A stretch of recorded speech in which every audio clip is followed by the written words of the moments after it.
Good morning, 8th class students. Welcome to your social science class.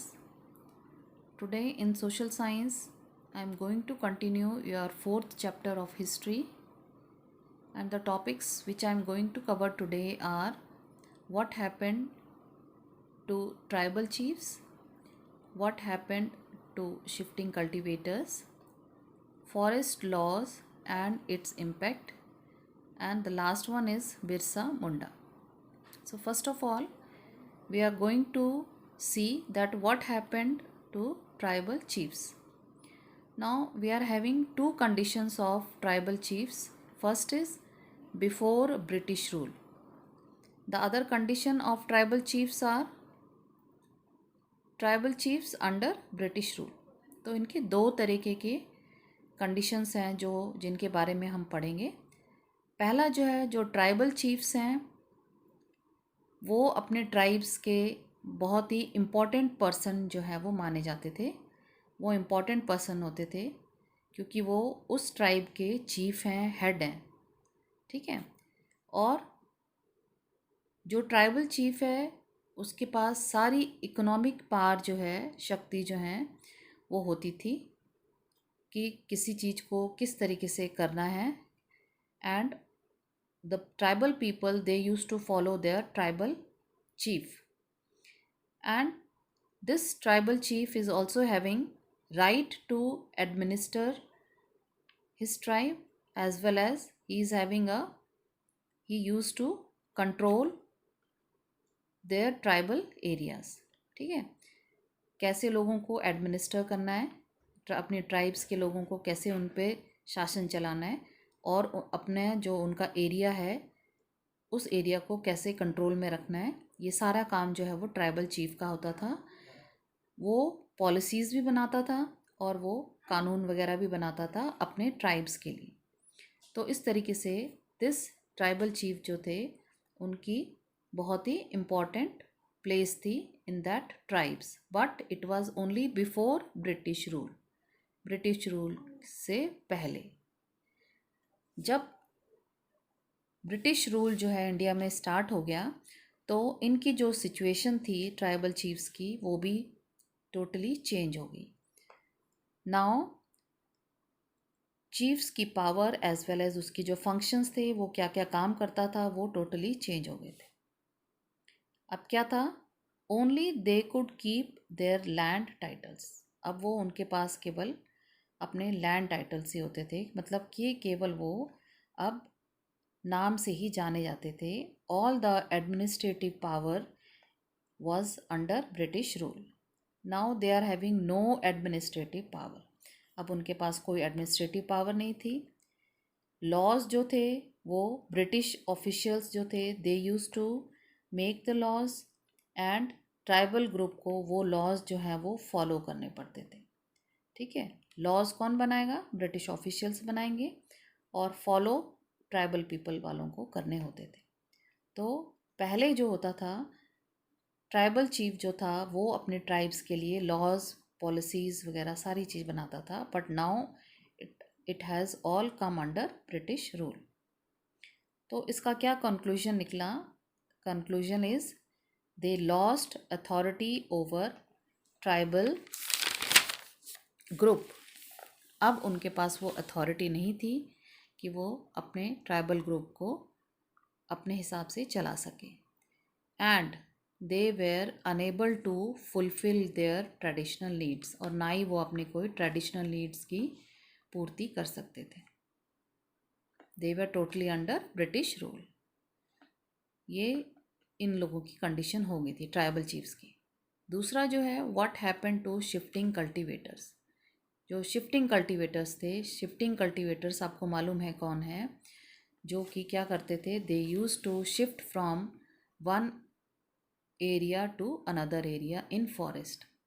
ये लोग जो हैं, क्योंकि they are shifting one place to another place, so they were never liked by Britishers. Britishers कभी भी इनको पसंद नहीं करते थे.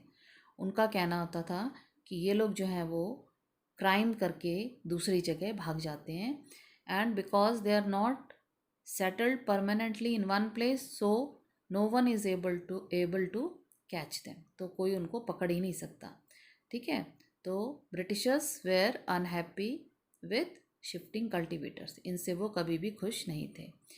ब्रिटिशर्स क्या चाहते थे? They wanted this group to settle down, ये जो शिफ्टिंग कल्टीवेटर्स है वो कहीं पे क्या हो, सेटल हो जाए, and work as peasant cultivators, और जैसे जो किसान होते हैं फसल उगाते हैं, फिर जब फसल कट जाती है फिर दोबारा उसको उगाते हैं, इस तरीके से ये लोग क्या काम करें, शिफ्ट पीजेंट कल्टीवेटर्स बन जाए, ठीक है। उसका एक और कारण था कि पीजेंट कल्टीवेटर्स अगर बन जाते हैं तो उससे क्या होगा कि जो ब्रिटिशर्स हैं वो क्या करेंगे, एक तो उन लोगों को इजी हो जाएगा इनको कंट्रोल करना और इन पे अपना हुक्म चलाना।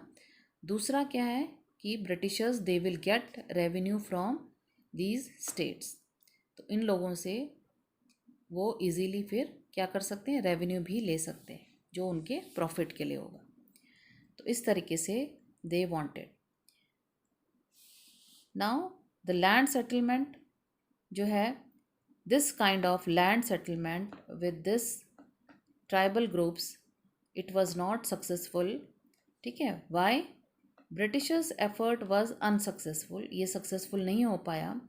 उसका एक कारण और था कि जो जूम कल्टीवेटर्स थे, they wanted to follow their tradition, वो काफ़ी लंबे समय से, काफ़ी सालों से जो है अपना ट्रेडिशन जो है फॉलो कर रहे थे, तो दे नेवर वांटेड कि कोई उनके ऊपर रूल करे और उन लोगों के जो उनकी जो फ्रीडम है उस पर क्या करे, रोक लगाए, ठीक है। मोर ओवर क्या था कि पानी की कमी थी, सॉइल वाज ड्राई एंड जैसे जैसे आप फसल उगाते जाते हो तो productivity of the land decreases, जैसे जैसे आप फसल लगातार उसमें लगाते रहोगे तो जो लैंड की प्रोडक्टिविटी होती है वो क्या हो जाती है, वो कम होती चली जाती है। तो इन लोगों ने क्या किया, दे स्टार्टेड डूइंग प्रोटेस्ट, ठीक है। एंड और प्रोटेस्ट करने के और भी कई कारण थे कि कुछ फॉरेस्ट लॉज जो थे वो इम्प्लीमेंट हो गए थे, जो कि जो जूम कल्टीवेटर्स हैं they never wanted to follow those laws, ठीक है। तो लॉज और उसके जो इम्पैक्ट थे that also we are going to study now.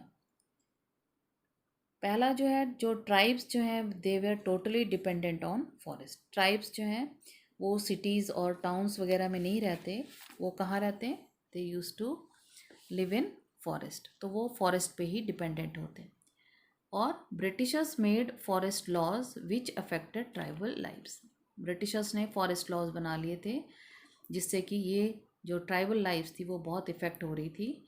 Britishers ने जो कुछ फॉरेस्ट को उन्होंने रिज़र्व्ड फॉरेस्ट जो है वो डिक्लेयर कर दिया था, और इन रिज़र्व फॉरेस्ट में जो ट्राइबल पीपल हैं उन लोगों को वहाँ से बाहर निकाल दिया गया था, and even no villager and tribal people were allowed to enter that forest. वो इसलिए because this reserve forest was having trees and wood of good quality, और जो ब्रिटिशर्स थे they wanted those trees and that wood for their own use, ठीक है, वो अपने लिए चाहते थे, तो उन लोगों ने उसको रिजर्व डिक्लेयर कर दिया। मोर ओवर जो शिफ्टिंग कल्टीवेटर्स हैं, ठीक है, इसका असर इन पे भी पड़ा, शिफ्टिंग वालों पे भी पड़ा, हंटर्स और गैदरर्स पे भी फॉरेस्ट जो रूल्स रेगुलेशंस हैं उनका पड़ा, एंड जो ट्राइबल पीपल हैं जो कि जिनका कि घर ही फॉरेस्ट है उन लोगों पर भी इसका प्रभाव पड़ा। नाउ ब्रिटिशर्स लोगों ने क्या किया, जो that time they have introduced railways in India, उन्होंने रेलवेज इंट्रोड्यूस किया था, तो उसके लिए उनको क्या किसकी ज़रूरत पड़ गई थी, स्लीपर्स की। स्लीपर्स क्या होता है कि जो आपकी रेलवे ट्रैक्स होती हैं उसके बीच में जो इस तरीके के वुडन जो हैं ये लगाए जाते हैं, दीज आर द स्लीपर्स। इसके लिए उन्हें वुड की ज़रूरत पड़ती थी, ठीक है, वुड लगाई जाती थी ताकि ये दोनों जो ट्रैक्स हैं उसको अटैच करके रख सकें। इसके लिए they wanted labour to cut the tree, ठीक है, for and fixing railway sleepers. तो they asked these shifting cultivators to work as laborers in forest. Forest में ये लोगों को बोला जाता था कि तुम इसमें फॉरेस्ट में अगर तुम रहना चाहते हो तो you work in forest in for cutting and carrying the loads. ठीक है. और उनमें से कुछ छोटा सा जो पैच ऑफ लैंड है it was given to these cultivators. जो जूम कल्टीवेटर्स हैं उनको दे दिया जाता था कि तुम यहाँ पे रहो और हमारे लिए काम करो. Forest department established forest village. Forest department ने कुछ फॉरेस्ट को फॉरेस्ट विलेज जो है वो एक तरीके से इस्टेब्लिश कर दिया था. एंड जो लोग भी यहाँ पर फॉरेस्ट में रहते थे उन लोगों को और काम दिया जाता था. पहला तो होता था कि they have to work for the Britishers as well as they have to look after the forest. Forest की देखभाल करना इन वेरी लेस प्राइस. ठीक है. जो भी वो उनसे काम करवाते थे वो बहुत कम पैसों में उनको करना होता था. तो इन सारे लॉज के अगेंस्ट जो ट्राइबल पीपल थे दे रिएक्टेड एंड दे रिवोल्टेड. उन्होंने रिवोल्ट करना शुरू कर दिया. ठीक है. उन लोगों ने क्या किया, पहला तो उन्होंने डिसओबे किया. जो भी रूल्स बनाए गए थे उन्होंने बोला हम इसे नहीं मानेंगे. और दूसरा उन्होंने बोला कि जो भी उनके ट्रेडिशन है जो प्रैक्टिसेस वो करते हैं वो उसको कंटिन्यू करेंगे. ठीक है. और क्या किया उन्होंने, they started rebellion against forest laws and Britishers और इनके अगेंस्ट उन्होंने अपना जो है रिवोल्ट करना स्टार्ट कर दिया. ठीक है. उसके against they started working. Now we will look closer towards the Birsa Munda. Birsa Munda एक आपका ट्राइबल लीडर है जिसको कि बहुत ज़्यादा इम्पोर्टेंस दी जाती है. इसने जो है कॉलोनियल रूल में जो भी चेंजेस लाए गए थे उसके अगेंस्ट इसने आवाज़ उठाई. और उसने ये भी बोला कि the tribal people are exploited by traders and money lenders और ट्रेडर्स जो हैं वो क्या करते हैं, ट्राइबल पीपल को एक्सप्लॉयट करते हैं. काफ़ी सारे रिवोल्ट हुए जो ट्राइबल पीपल लोगों ने किए. उनमें से हैं Kols rebellion in the year 1831-32. Santhal ने भी रिवोल्ट किए in the year 1855.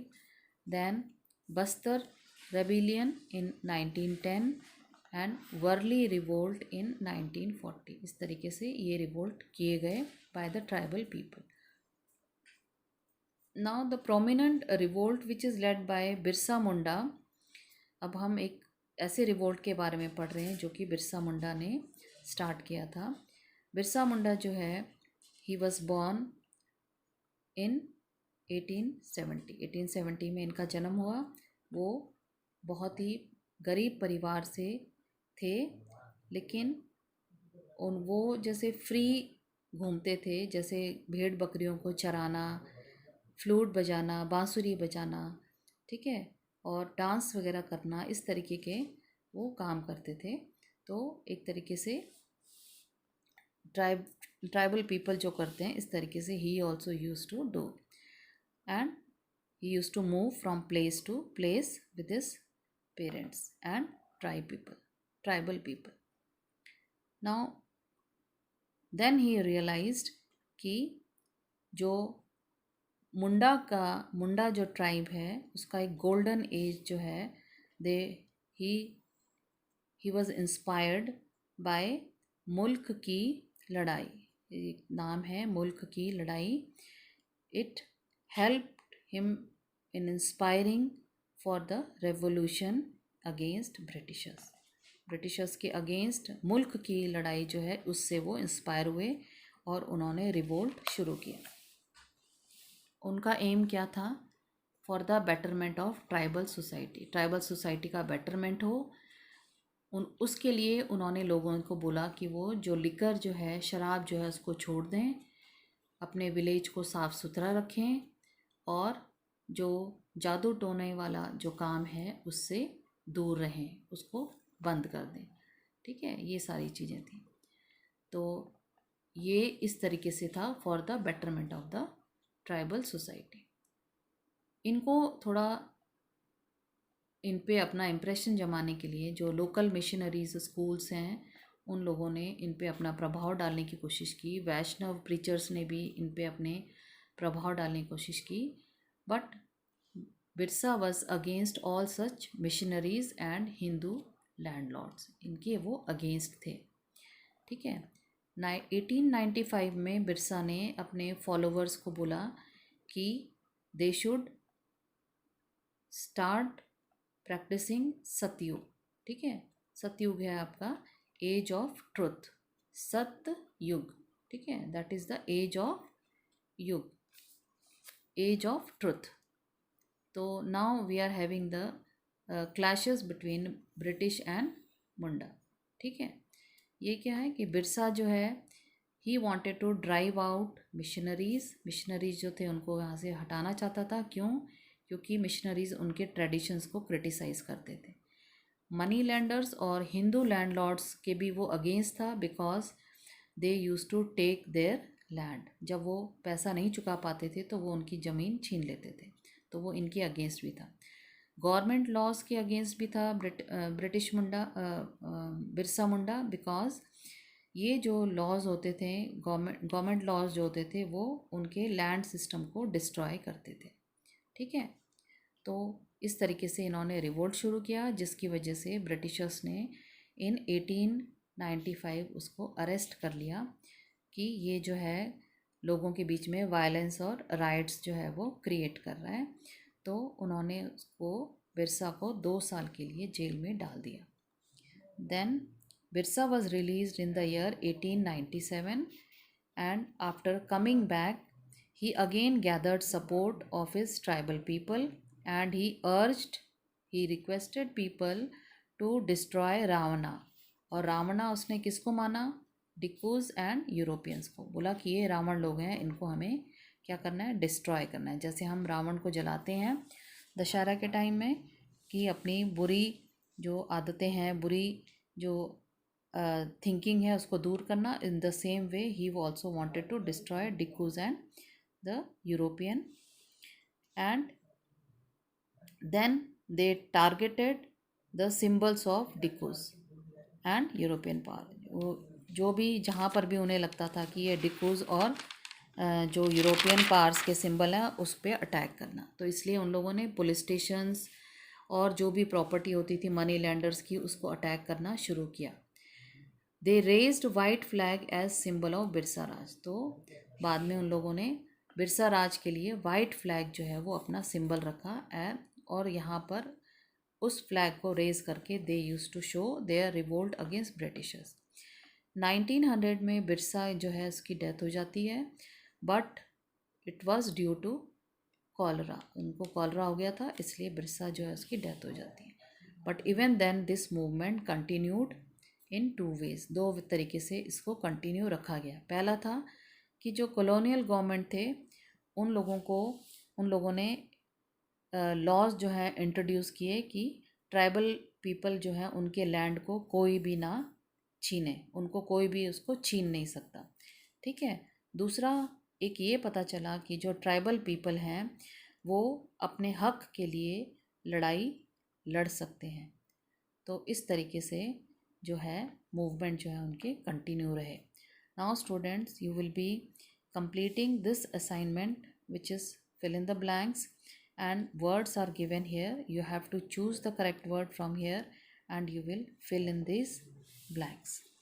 Complete it and in your history notebook, and if you have any kind of doubt you can mail it in class 8 vips.ldh@gmail.com. ठीक है। and also go through these topic from your NCERT history textbook. Thank you.